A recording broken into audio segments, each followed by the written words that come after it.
The Make It Make Sense with Tomee Sojourner-Campbell podcast explores real-world work and social issues, the power of storytelling, and offers listeners practical insights and actionable solutions, with guests from across the globe sharing their knowledge and their creative practices. So, welcome back to Make It Make Sense with Tomee Sojourner-Campbell. My guest today is Darlene Jackson, also known as DJ Lady D. She is a trailblazer in Chicago house music, a community leader, and a writer from Chicago. She started professionally DJing in 1995. I went to your online bio. Right. You run your own label and marketing group, Delectable Music. Yes. And you performed globally around the world and in different spaces. And most recently in 2025, I saw that you were featured in a documentary, Move Your Body, The Birth of House Music, Yeah. that featured at Sundance Film Festival.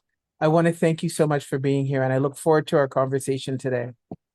Thank you so much for having me, Tommy. It's really great to talk about house music and to, enlighten your listeners with whatever I can offer. So thanks for having me. Thank you. So I actually just wanted us to sort of ground in the power of house music. Mm. I know throughout my lifetime, I've found house music is not only sort of a magical experience when you're in a club dancing with hundreds of people listening to a fantastic DJ, but it's also so transformative in terms of the power of storytelling, moving us from where we are into different realities and creating sort of a different opportunity of hope. And in many cases, as we are moving through this space right now, there's so many challenges in the world. It'll be really nice to talk about what house music can do, what it has done, and what it can do from your perspective. So, from your perspective, then, what are four key elements that make Chicago style house music socially transformative? Okay. If I were going to list them, um, okay, let me start a little bit with the foundation of why house music exploded in the first place, because there were a lot of things that happened at once that created this perfect storm. And so I think some of the elements come from that. So from the basis of it, you've got this like children of the civil rights movement. These are kids whose parents told them that you can be anything, do anything. And so when you get to the late 70s and the early 80s, many of them are, young teenagers, but understand the power of collective movement. So they're Yes. forming these small crews. They have, by that time, our parents are doing pretty well. They're like usually, double income, homeowners who value education, and so these kids are smart, they're mobile, they have disposable income, and a very fierce entrepreneurial spirit. So they took these attitudes and went around and began placemaking. So they might go to a soul food restaurant and say, "Hey, you close at 10. What if we bring in our, equipment and throw a party? We'll give you some of the proceeds. You've got an extra source of revenue. You don't have to do anything. Just open your doors." And people bought into it. They did that at Catholic high schools. They did that at smaller restaurants. And they found some of their own spaces to buy and co-opt, like lofts and abandoned warehouses. And so they began to, just be young business people. That's one thing. The second thing was that you've got the I would say democratization of production. So pieces like the Roland 303 and these drum machines that they began to make that were supposed to be just accompaniment for live musicians, they took those small, affordable pieces and put them in their bedrooms and their basements and kind of linked them together with a keyboard.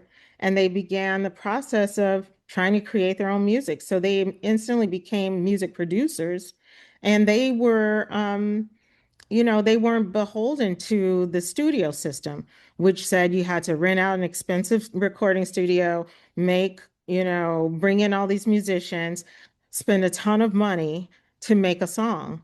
And so they took their inspiration from disco songs and things like that, and then they disrupted it. They innovated on top of it.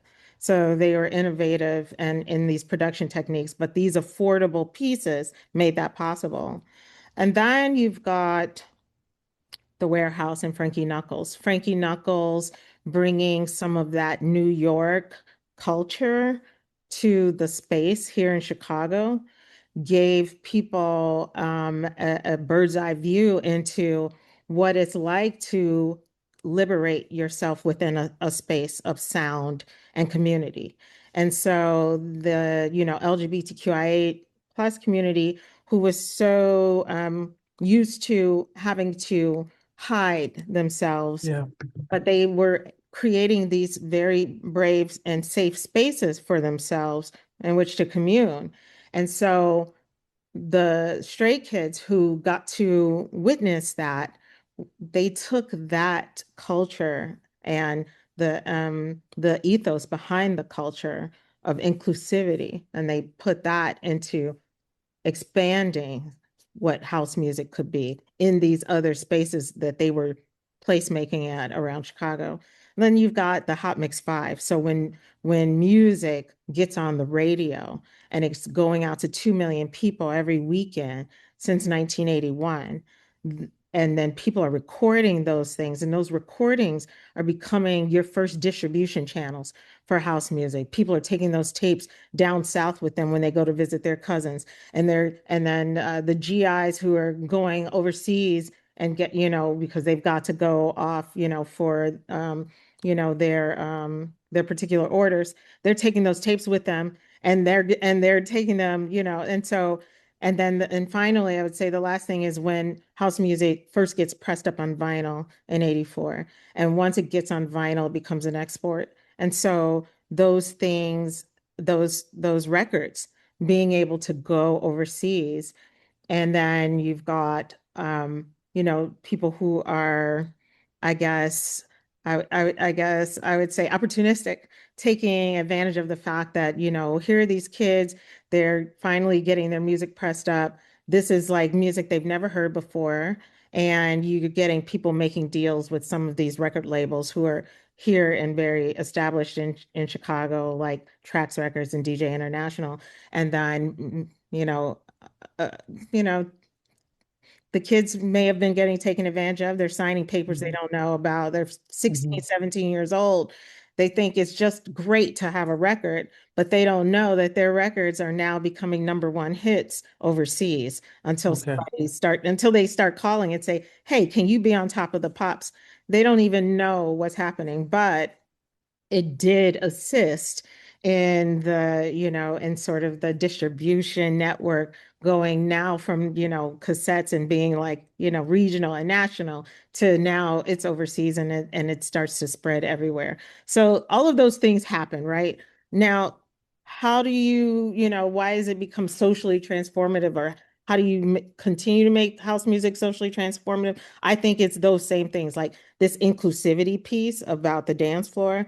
It comes from Black and brown and queer communities. Okay. So if you're in mainstream places and you're denied visibility or denied safety, then you're going to go find places to create that yourself. So that made, the world more socially transformative, because once they took the lid off of that, people were like, wow, this is amazing. We didn't even know it existed. Well, it does. And everybody could be a part of it. You just have to be cool. You know what I mean? You gotta be cool. Yes, Like, and not cool in the sense of like you cool. No, like you gotta understand what inclusivity is all about. exactly. Yeah. And so I would say that that's probably number one. And